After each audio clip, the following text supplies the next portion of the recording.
শুভ সকাল বন্ধুরা, আমি আলাপন। আপনারা দেখছেন আলাপনস ডায়েরি। আলাপনস ডায়েরির নতুন পর্বে আপনাদের সকলকে স্বাগত জানিয়ে শুরু করলাম আজকের ব্লগটা আপনারা স্কিপ না করে শেষ পর্যন্ত দেখতে থাকুন। আজ আমি আছি এখন কামারকুণ্ডু স্টেশনে। এই কামারকুণ্ডু থেকে কোথায় যাচ্ছি, কেনই বা যাচ্ছি, জানতে হলে দেখতে থাকুন আজকের ব্লগটা। আজকের ব্লগে আমি আপনাদের সঙ্গে শেয়ার করব 3 ঠাকুর দর্শনের একটি ব্লগ। এই 3 ঠাকুর কি কোথায় বা আছে এই 3 ঠাকুরের ইতিহাস সব কিছুই থাকছে আজকের এই ব্লগটার মাধ্যমে। আপনাদের সামনে তুলে ধরছি 3 ঠাকুর দর্শন ও 3 ঠাকুরের ইতিহাস। যেটুকুন আমি জানতে পেরেছি সেইটুকুনি আপনাদের সঙ্গে শেয়ার করে নিচ্ছি।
আপনারা অনেকেই ভাবছেন 3 ঠাকুর মানে 3টি আলাদা আলাদা ঠাকুর, অর্থাৎ ত্রিদেব, ব্রহ্মা, বিষ্ণু, মহেশ্বর। কিন্তু না বন্ধুরা, 3 ঠাকুর মানে এই ত্রিদেব নয়। 3 ঠাকুর মানে হলো ভগবান শ্রীকৃষ্ণেরই 3টে রূপ। 3 ঠাকুর হলেন রাধা বল্লভ, রাধা শ্যামসুন্দর ও রাধা নন্দদুলাল। এই রাধা বল্লভ শ্রীরামপুরে আছেন। রাধা বল্লভ হলো বড়দা, শ্যামসুন্দর হলো মেজদা এবং নন্দদুলাল হলো ছোট ভাই।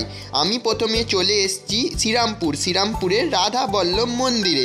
চলুন আপনাদেরকে ঘুরিয়ে দেখাই বড়দার মন্দিরের চারিপাশ ও এই রাধা বল্লভ মন্দিরের কিছু ইতিকথা আপনাদের সামনে তুলে ধরছি। কথিত আছে এই মাঘী পূর্ণিমার পুণ্যলগ্নে 3 ঠাকুর দর্শনে কাটে রোগ ভোগ এবং দুঃখ জ্বালা।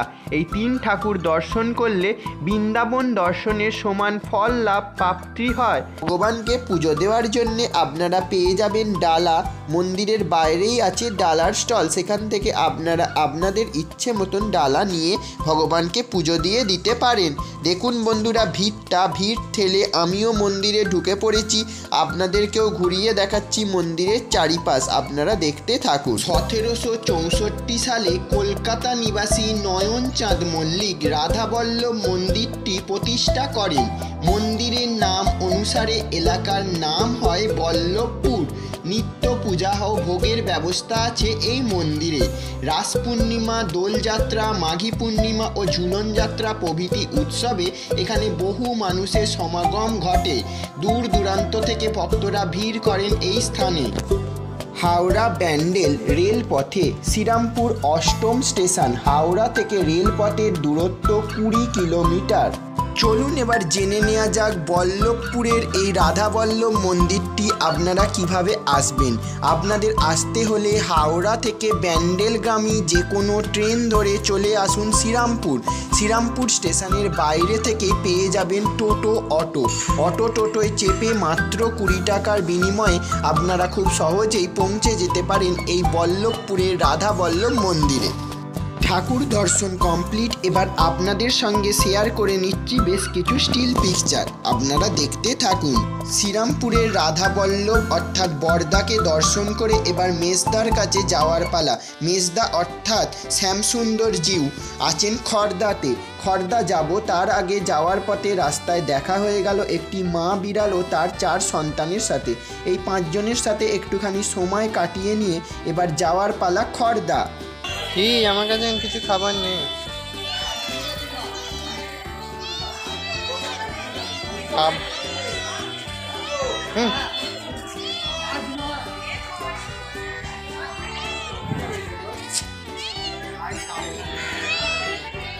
কিছু নেই। রাধাবল্লভ মন্দিরের সামনে থেকেই আমরা টোটো নিয়ে চলে আসলাম রিসরা ফেরিঘাট।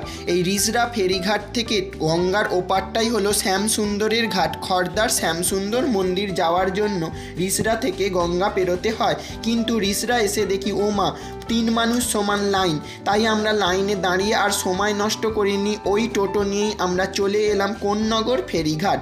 কোন্নগর থেকে আমরা গঙ্গা টপকে যাব সোদপুর, সেখান থেকে আমরা যাব খড়দায়ের শ্যামসুন্দর মন্দির।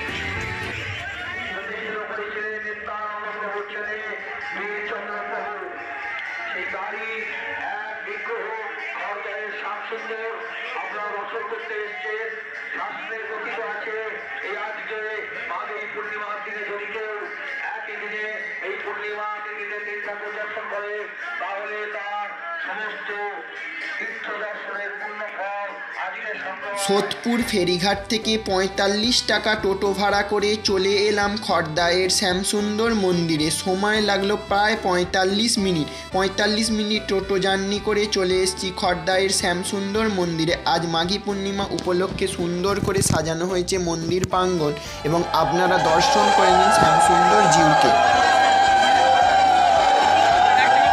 চলুন এবার আপনাদেরকে ঘুরিয়ে দেখাই মন্দিরের চারিপাশ ও কিছু ইতিকথা জেনে নিই এই মন্দিরের সম্বন্ধে। প্রতি বছর মাঘ মাসের পূর্ণিমা তিথিতে অর্থাৎ মাঘী পূর্ণিমার দিন 500 বছর আগে ঘটে যাওয়া এই 3টি দেবতার প্রতিষ্ঠানকে স্মরণ করে খড়দাহ, শ্রীরামপুর ও সাইবন এই 3টি জায়গায় ভগবান শ্রীকৃষ্ণের 3টি রূপ অর্থাৎ রাধাবল্লভজি, নন্দদুলালজি এবং শ্যামসুন্দর জিউয়ের পুজো হয় এবং অনুষ্ঠান উৎসব হয়। এই উৎসবকে কেন্দ্র করে এখানে মেলাও বসে। বৈষ্ণব ভক্তরা এই স্থানে বহু দূর দূরান্ত থেকে এসে এখানে ভিড় করেন এই মাঘী পূর্ণিমার পুণ্য লগ্নে। চলুন জেনে নেওয়া যাক এই খড়দাহের শ্যামসুন্দর মন্দিরে আপনারা কিভাবে আসবেন। আপনারা রেলপথে বা জলপথে দুইভাবেই আসতে পারেন এই খড়দাহের শ্যামসুন্দর মন্দিরে। খড়দাহের শ্যামসুন্দর মন্দিরে আসতে হলে আপনারা শিয়ালদা থেকে ট্রেন ধরে চলে আসুন খড়দাহ স্টেশন। খড়দাহ স্টেশনের বাইরে থেকে আপনারা টোটো, অটো বা ভ্যান ধরে চলে আসুন এই শ্যামসুন্দর মন্দিরে। ভাড়া পড়বে জনপ্রতি 30 টাকা করে। আপনারা শিয়ালদা থেকে লোকাল ট্রেন ধরে চলে আসুন খড়দাহ স্টেশন। এই খড়দাহ স্টেশনে নেবে খড়দাহ স্টেশনের বাইরে থেকে টোটো, অটো বা রিক্সা ধরে চলে আসুন ভগবান শ্যামসুন্দরের মন্দির। খড়দাহ হলো গঙ্গার ধারে একটি সুন্দর স্থান। পশ্চিমবঙ্গের উত্তর 24 পরগনা জেলায় অবস্থিত। এটি রাস্তা, রেলপথ এবং জলপথের মাধ্যমে কলকাতার সাথে খুব কাছাকাছি এবং ভালোভাবে সংযুক্ত আছে। খড়দাহের এই শ্যামসুন্দর জিউ হলেন মেজদা। মেজদাকে আমাদের দর্শন করা কমপ্লিট। এবার আমাদের ভোগ খাওয়ার পালা। আমরা ভোগ খেয়ে নেব এবং এই শ্যামসুন্দর জিউয়ের মন্দিরে যে মেলাটি বসেছে এই মেলাটি আপনাদেরকে ঘুরিয়ে দেখাচ্ছি। মেলাটি দেখুন, আমরা ততক্ষণ ভোগটা খেয়ে নিই।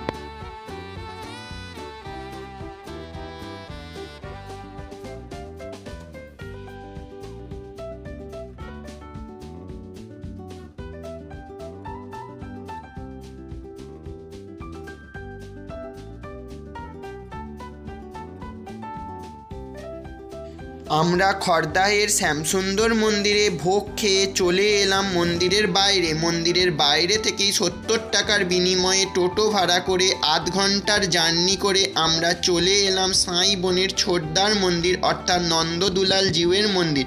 আমাদের আজকের গন্তব্য শেষ স্থান নন্দদুলাল জিউয়ের মন্দির। 3 ঠাকুরের শেষ সবচেয়ে ছোট যিনি তিনি হলেন নন্দদুলাল জিউ। চলুন আপনাদেরকে ঘুরিয়ে দেখাই নন্দদুলাল জিউয়ের মন্দির, মেলা ও মন্দিরের চারিপাশ।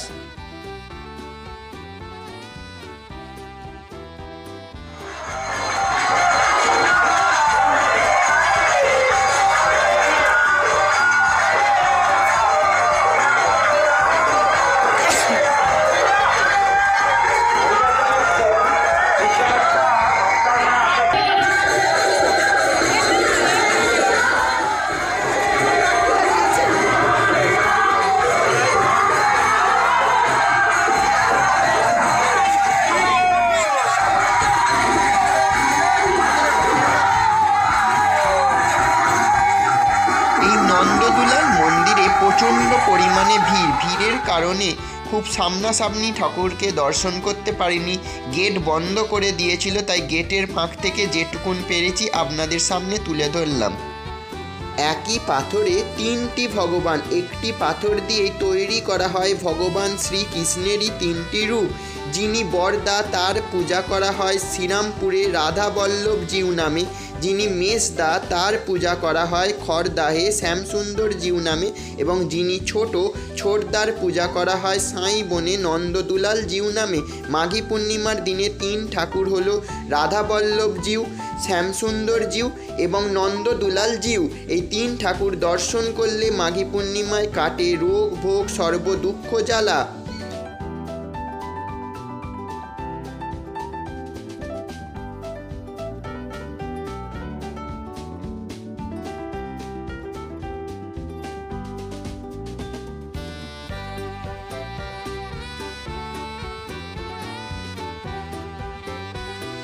তা বন্ধুরা, মাঘী পূর্ণিমা উপলক্ষে তিন ঠাকুর দর্শনের ব্লগ ভিডিওটি আপনাদের কেমন লাগলো? আপনাদের ভালো লাগা খারাপ লাগা সব কিছুই আমাকে কমেন্টের মাধ্যমে জানাতে ভুলবেন না। আজকের মতন আসি, আবার দেখা হবে পরের দিন নতুন কোনো পর্ব নিয়ে। ততক্ষণ সবাই ভালো থাকবেন, সুস্থ থাকবেন এবং দেখতে থাকবেন আলাপনস ডায়েরি। নমস্কার।